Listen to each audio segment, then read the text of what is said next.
Eh bien bonsoir à toutes et à tous mes très chers amis, on se retrouve aujourd'hui pour le débrief de AC Milan Paris Saint-Germain, défaite du Paris Saint-Germain 2-1 sur la pelouse de San Siro. Match globalement décevant des Parisiens, on va en parler. Tout d'abord, je suis très content de vous retrouver pour le retour des débriefs sur la chaîne YouTube, ça me fait extrêmement plaisir de pouvoir partager mon opinion sur le Paris Saint-Germain et sur le sport en général avec vous. Alors parlons de ce match, globalement décevant de la part de nos Parisiens. Euh, c'est voilà, c'est une performance en dessous de ce qu'on aurait pu espérer, malgré un départ sous les chapeaux de roue avec ces deux buts, premier de Milan Skriniar, très beau but, et puis ce but de Rafael Leao en retournée acrobatique, magnifique, magnifique Rafael Leao qui a fait une belle performance et qui a fait taire les critiques ce soir. Et donc, après ce début sur les chapeaux de roue, on a eu un- la fin de la première mi-temps qui a été maîtrisée par les Parisiens avec le jeu à l'Enrique, le jeu de possession. Et puis, deuxième mi-temps, c'est là où tout a chaviré, tout a basculé, euh, avec des Parisiens pas entreprenants. Le Milan qui a marqué un très beau but avec Olivier Giroud. Très très très beau but d'Olivier Giroud.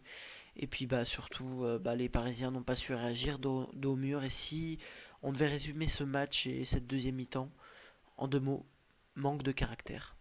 Manque de caractère de la part de nos Parisiens.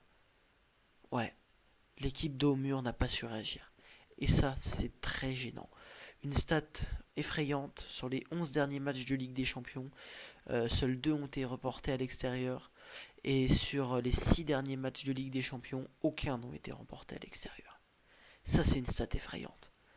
Au parc, on arrive à maîtriser nos matchs. À l'extérieur, on a plus de mal.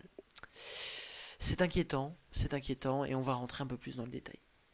Alors, tout d'abord, euh, les points positifs quand même. Donnarumma qui a fait un bon match, il n'a pas fait de bourde malgré les sifflets, malgré les huées du public milanais. Il a été bon ce soir, Donnarumma. Et ça, il faut le souligner, il a fait des arrêts décisifs au moment où il le fallait. Bon match de Donnarumma, continue comme ça. Deuxième point positif, c'est la rentrée de Barcola. J'ai beaucoup aimé la rentrée de Bradley Barcola, même s'il a joué que 8 minutes, il a entrepris du jeu. C'est sympa, je souhaiterais le voir plus. Maintenant, parlons des flops, et on va commencer par l'attaque. Colomwani, on a posé 90 millions sur toi. Ça va faire 3 mois que tu joues activement au PSG. Et ça va faire 3 mois qu'on ne te voit quasiment jamais. Tu n'entreprends rien dans le jeu, c'est brouillon et tu ne marques pas.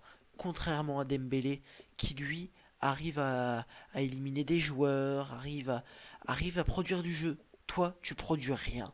T'es inexistant sur le terrain. Donc il va falloir commencer à réagir. Même chose pour Gonzalo Ramos qui m'inquiète un petit peu. Mais celui qui m'inquiète énormément, c'est Randall Colomwani. Randall Colomwani, j'espère que tu vas te ressaisir. Ensuite, sur ce qui est de la performance de nos Parisiens, plus généralement, manque d'envie, ça je l'ai dit, je n'ai cessé de le répéter, manque d'envie de la part de nos Parisiens, et ça c'est décevant, c'est très décevant. Et le milieu de terrain qui a été en dessous de nos attentes, avec un Manuel Ugarte un peu plus décevant que d'habitude. On espère que tu vas te ressaisir toi aussi. Ça serait dommage que tu nous fasses une carrière à la Verratti, mais bon, après t'es encore jeune et c'est normal.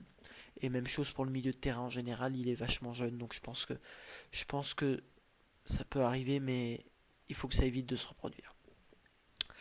Enfin, l'attaque, Kylian Mbappé a eu du mal à entreprendre, l'attaque en général a eu du mal à entreprendre, avec ce bloc milanais qui a été solidaire, ses replis défensifs, et puis aussi on s'est fait manger sur les contre-attaques, sur les phases de transition, c'était mauvais.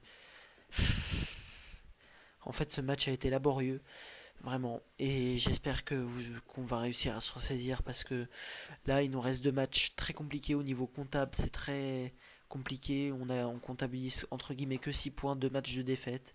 On est à point de Dortmund. Et derrière, bah, il y a les Magpies de Newcastle à 4 points et Milan à 5 points. Les deux derniers matchs qu'on va jouer vont être une finale.